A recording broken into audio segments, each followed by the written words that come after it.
avec vous, je veux faire la lecture d'introduction de notre étude. C'est la déclaration de Jésus qui nous est donnée dans l'évangile de Luc, le chapitre 22 et le verset 20.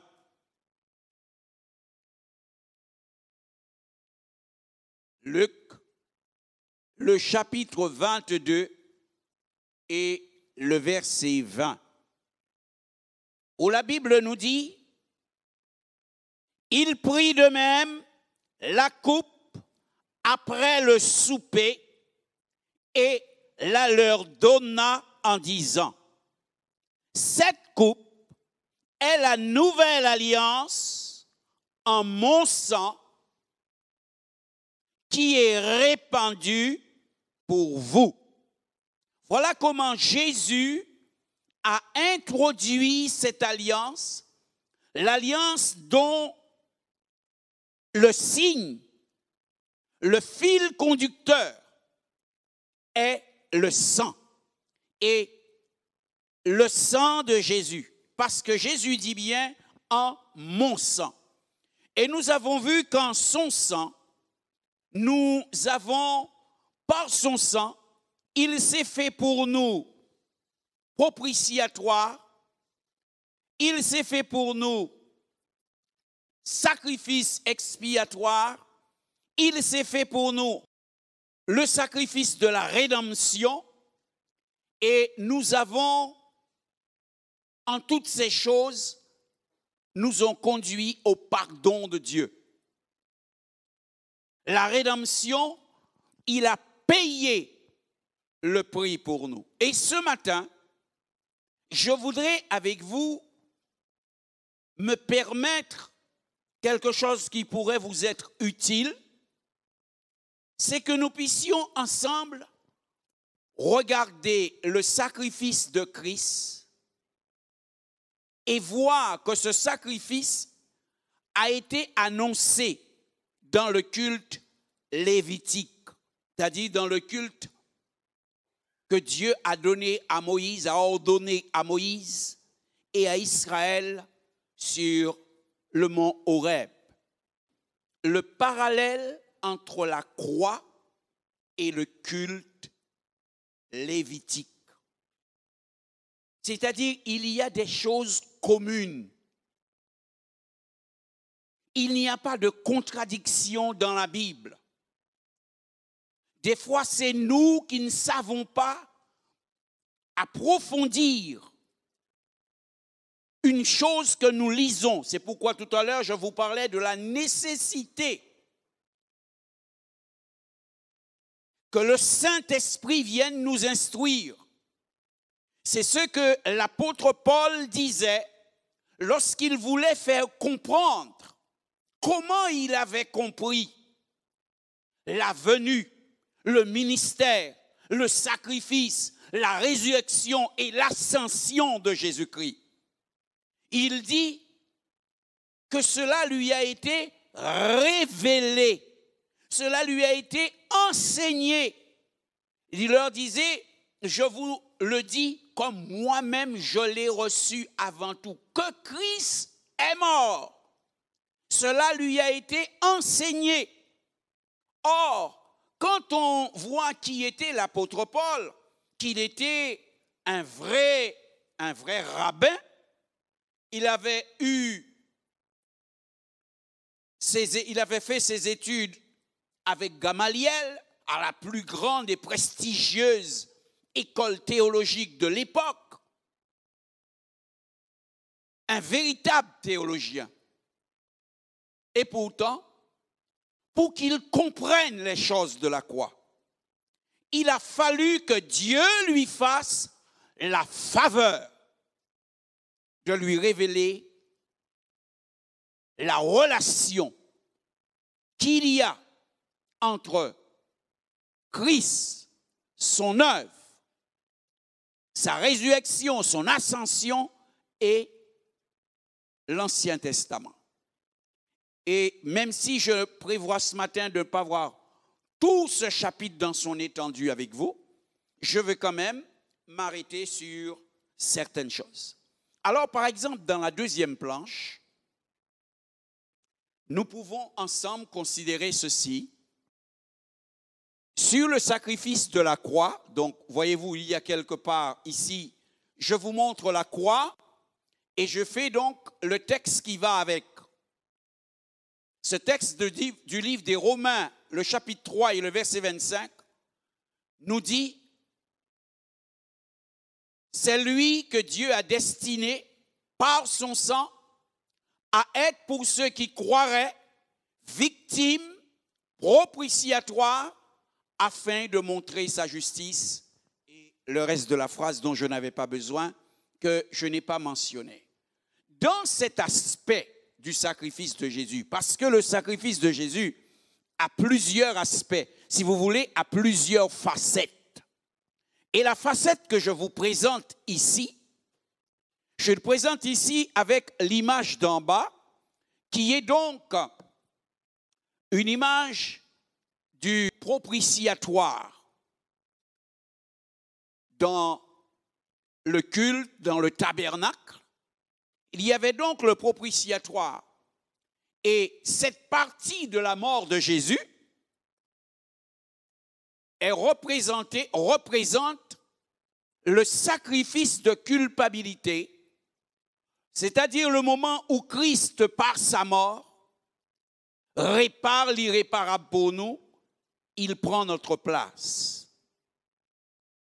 Dans l'Ancien Testament, lorsque les gens péchaient, Dieu avait donné exactement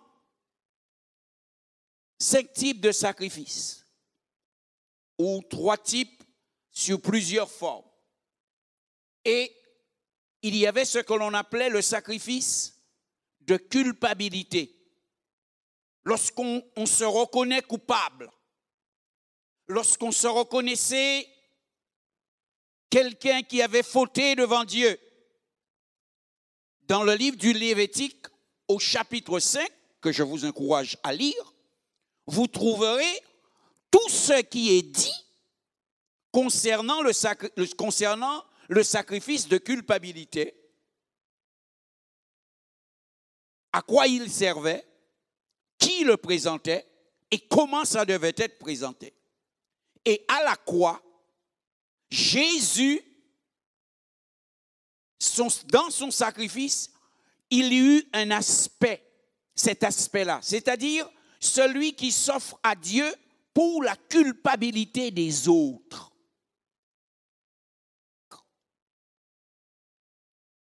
C'est cette partie de la croix qui est en corrélation avec le sacrifice de culpabilité. Mais le sacrifice de culpabilité n'était pas le seul dans l'Ancienne Alliance. Dans la 3e planche, nous trouvons le même schéma, mais avec d'autres représentations. Là, je vous représente la croix, donc le sacrifice de Jésus, mais sous un autre angle.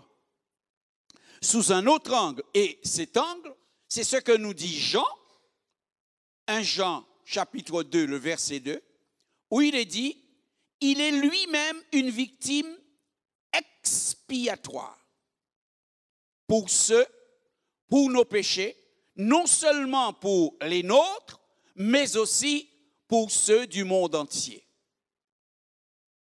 L'Écriture nous dit dans 1 Jean 4, 10, et cet amour consiste non point en ce que nous avons aimé Dieu, mais en ce que Dieu nous a aimés et envoyé son Fils comme victime expiatoire.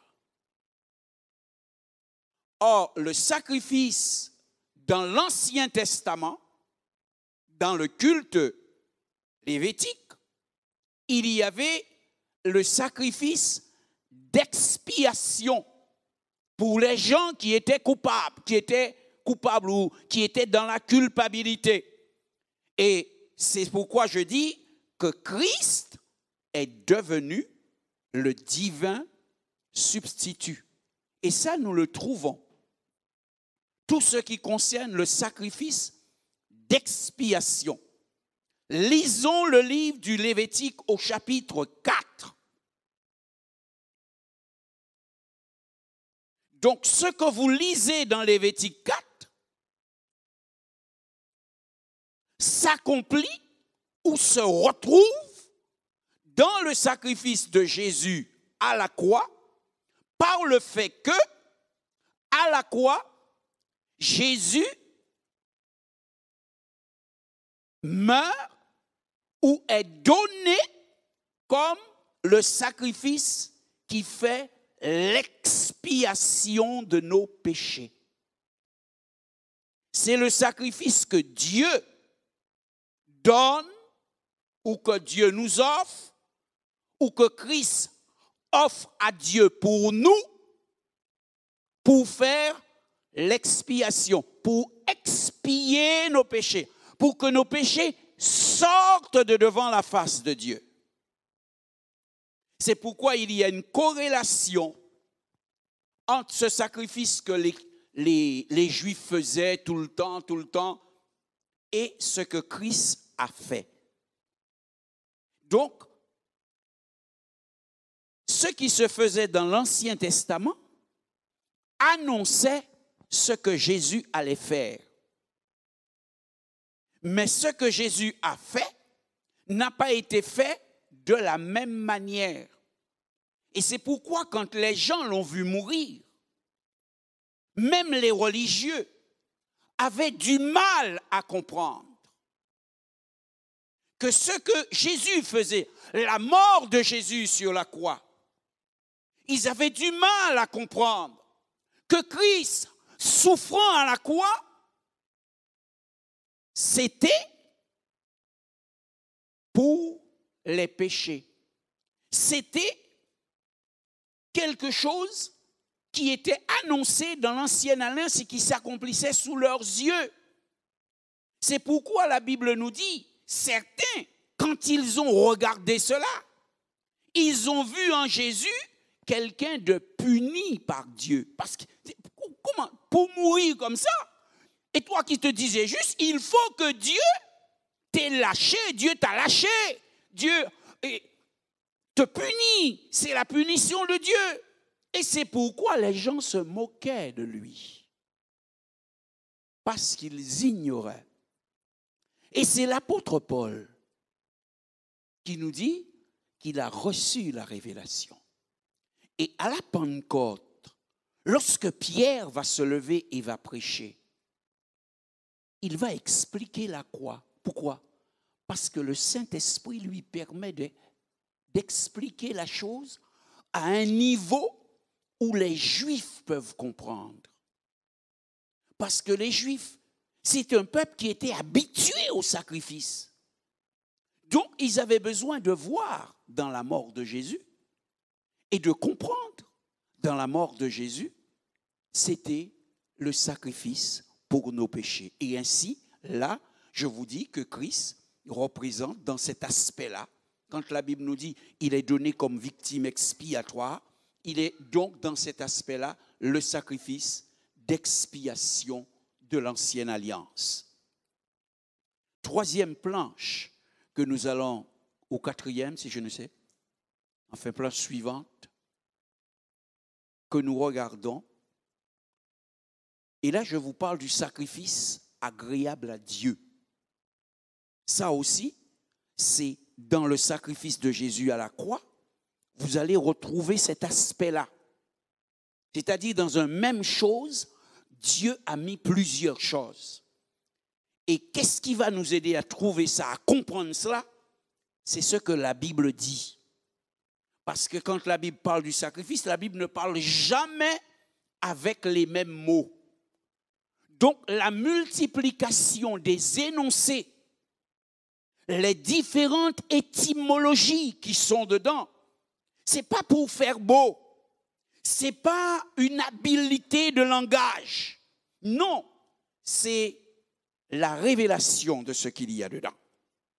Et là, nous lisons ce que la Bible nous dit, où il nous est dit, je crois que c'est 1 Pierre 1,18, si je ne me trompe, j'ai omis de vous mettre la référence réelle, où il est dit, sachant que ce n'est pas par des choses périssables, par de l'argent ou de l'or, que vous avez été rachetés de la vaine manière de vivre que vous avez hérité de vos pères.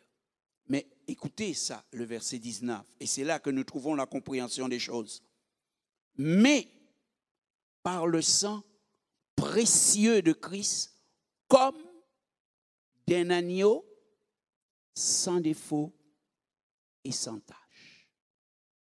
Et cette expression sur le sacrifice de Jésus montre un côté où, à ce moment-là, et il est bien dit, comme d'un agneau.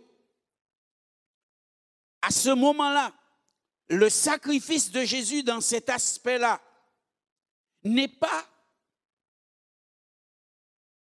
uniquement pour une question de péché, mais représente le sacrifice d'agréable odeur qui était offert à Dieu dans l'Ancien Testament. C'est l'image, ou si vous voulez, la réalisation de ce que la Bible appelle le sacrifice, les holocaustes, qui étaient des sacrifices consumés par le feu, qui étaient des sacrifices dont le peuple mangeait. Ceux qui offraient le sacrifice prenaient part, mangeaient. Et c'est pourquoi lorsque Jésus fait l'inauguration de la nouvelle alliance en son sang, il distribue le pain. Et il dit, prenez-en, mangez-en tous, car ceci est mon corps qui est rompu pour vous.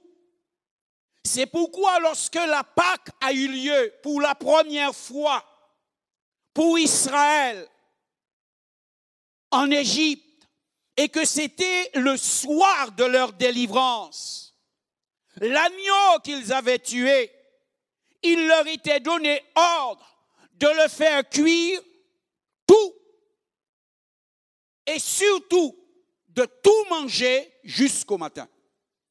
C'est pourquoi on leur disait, si une famille était peu nombreuse et ne pouvait pas manger, pour pouvoir tout manger, on prend une autre famille, on met avec soi.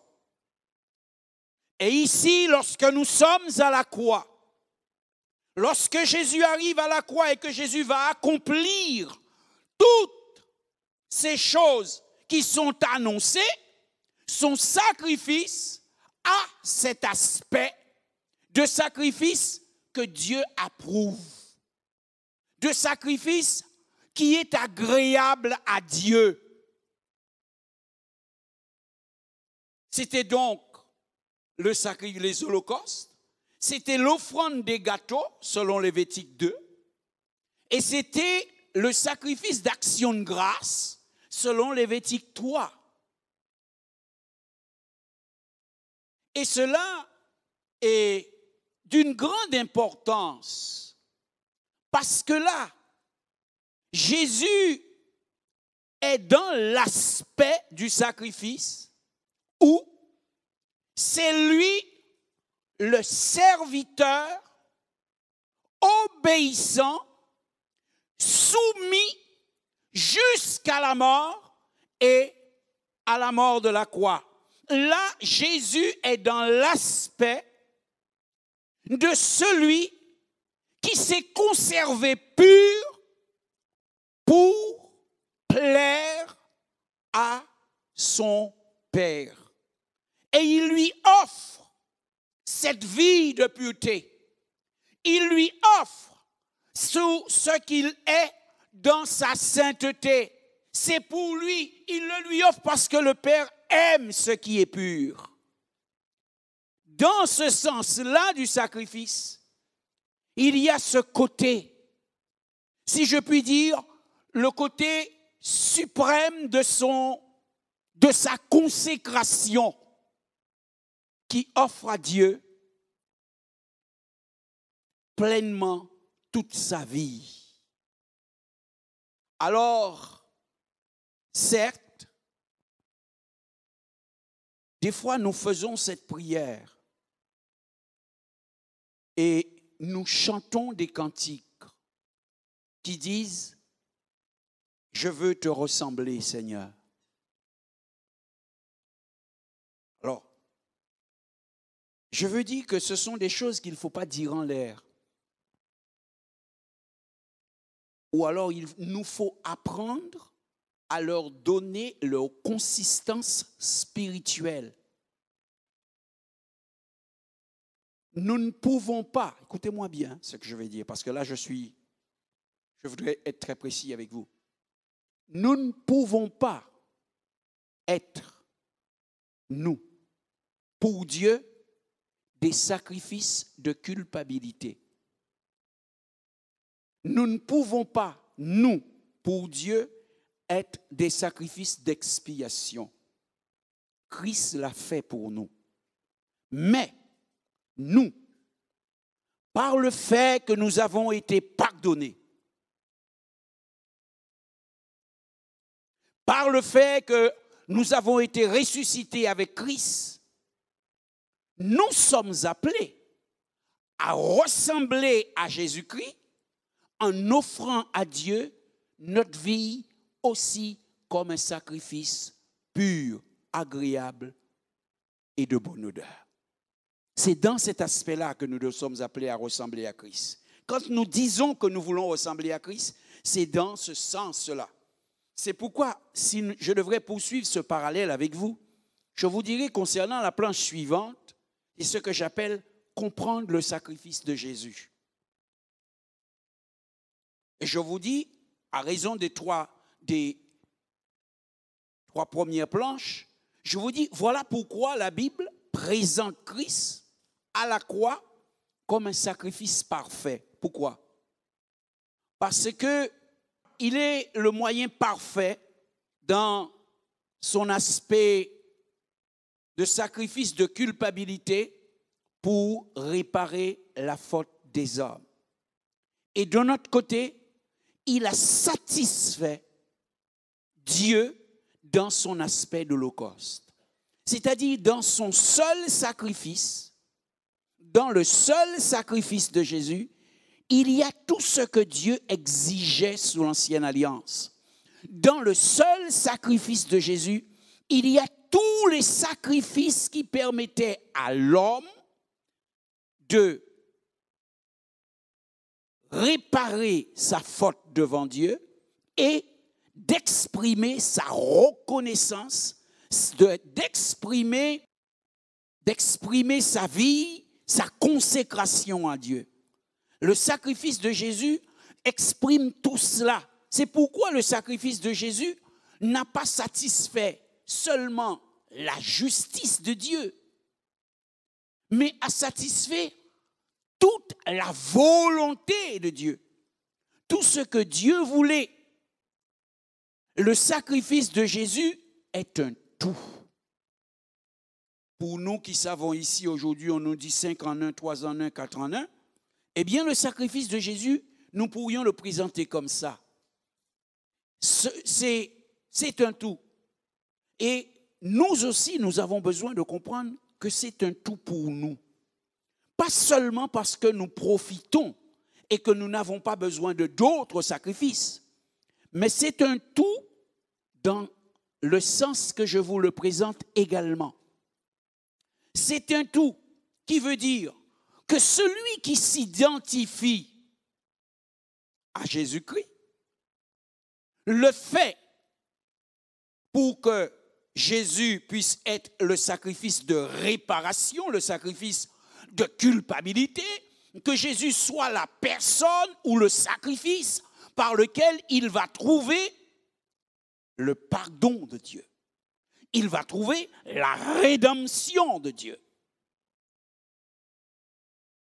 Mais quand on s'identifie, on ne s'identifie pas qu'à cela. on s'identifie aussi au reste, c'est-à-dire à la partie agréable à Dieu. Ce qui signifie que lorsque l'on s'identifie pour obtenir le pardon, on s'identifie normalement, on s'identifie aussi pour qu'après avoir été pardonné, on puisse plaire à Dieu.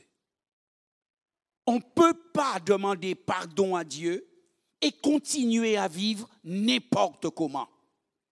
On ne peut pas dire que l'on aime Dieu, on veut vivre pour sa gloire et ne pas accepter de s'identifier pour que nous soyons pardonnés et que nous ayons la rédemption. Les deux vont ensemble. Si tu t'identifies à Jésus, c'est pour un tout, pas pour un morceau. Je me suis fait comprendre. Je suis très soucieux, je sais que ce sont des choses qui ne sont pas difficiles à comprendre, mais au cours d'une prédication, ce n'est pas facile de le faire comprendre. Donc, conscient de cela. Et je terminerai, parce que je ne veux pas être long, la prédication est déjà suffisamment difficile à saisir. Je terminerai en vous, toujours partant du culte lévitique, je veux montrer un certain nombre de choses qui représentent, qui sont dans la nouvelle alliance. Par exemple, dans cette dernière planche, voyez-vous ici, sur la photo, vous avez l'autel des sacrifices, là où les sacrifices étaient brûlés, offerts à Dieu. Vous avez la cuve qui servait à laver tout ce qui avait besoin d'être purifié par l'eau. Et vous avez derrière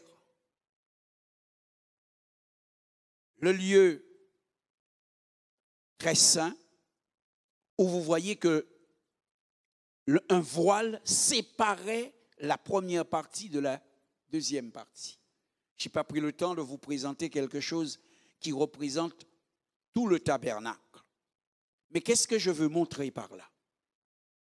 Je veux montrer, voyez-vous, quand on arrive, la première des choses qu'on trouve, c'est l'autel du sacrifice. Et dans le symbolisme des Écritures, de la grâce et des Écritures, l'autel symbolise la croix. L'autel, c'est là où le sacrifice était offert à Dieu. Et la croix, c'est là où Jésus s'est offert à Dieu. Je me fais comprendre?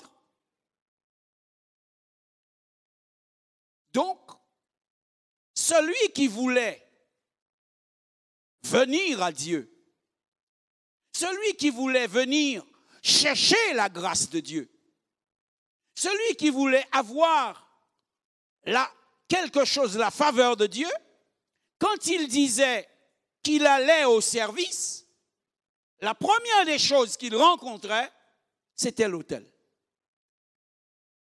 Et ce n'était que s'il avait accompli ce qu'il fallait à l'autel, qu'il pouvait aller plus loin. Ce qui signifie pour nous, c'est à la croix que les choses commencent. Et qu'est-ce que la croix nous demande? Qu'est-ce que la croix nous offre? En quoi la croix nous interpelle? La croix nous fait comprendre que tout commence par reconnaître, par admettre le sacrifice. Comme nous ne pouvons pas venir avec nos propres sacrifices, d'accepter celui que Christ nous offre pour le pardon de nos péchés. Donc, la question du pardon doit être réglée. D'où l'importance, chers amis, frères et sœurs, qu'il y ait une véritable conversion, une véritable repentance. Voilà pourquoi, et pardonnez-moi si encore, ne me comprenant pas, vous pensez que je radote et que je vous rappelle les mêmes choses. Je veux montrer l'importance d'une réelle conversion. Je dis bien d'une réelle conversion. Pas celle de dire, oh, cette église me plaît, ces gens-là chantent bien, les prédicateurs font bien la musique, elle est bonne, alors je veux être là. Ce qu'il faut, ce n'est pas être là, c'est être converti. Ce qu'il faut, ce n'est pas être à la réunion de ceux qui sont convertis, mais d'être soi-même converti et être dans la réunion. Parce que c'est le début. Lorsque cela manque, le reste n'est pas bon. Ensuite, il y a la cuve qui est de l'eau. Qui a de l'eau. Et moi, après la croix, c'est le baptême. L'eau que l'on rencontre, c'est le baptême.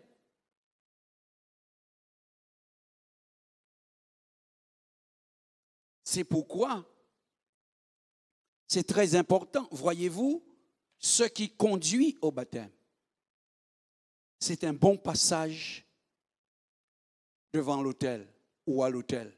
C'est un bon passage à la croix. Ce qui va vous conduire réellement au baptême, c'est une véritable conversion. Une vraie conversion. Et ensuite, la troisième chose que je présente, c'est ce rideau. La Bible nous dit lorsque Jésus est mort, pendant qu'il mourait à la croix, ce rideau-là, quand il s'est écrié tout est accompli, ce rideau-là, ça a été fendu par le milieu. C'est un lieu où une seule personne rentrait par an. Et comme Jésus, le souverain sacrificateur, est entré, il a laissé la porte ouverte pour tous ceux qui croiraient en lui. Ainsi, on peut dire que le sacrifice de Jésus nous emmène, nous introduit, nous donne droit d'entrer dans la présence de Dieu. Si ce n'est pas cela, on n'y entre pas. Que le Seigneur vous bénisse, espérant vous avoir été utile. Que Dieu vous bénisse.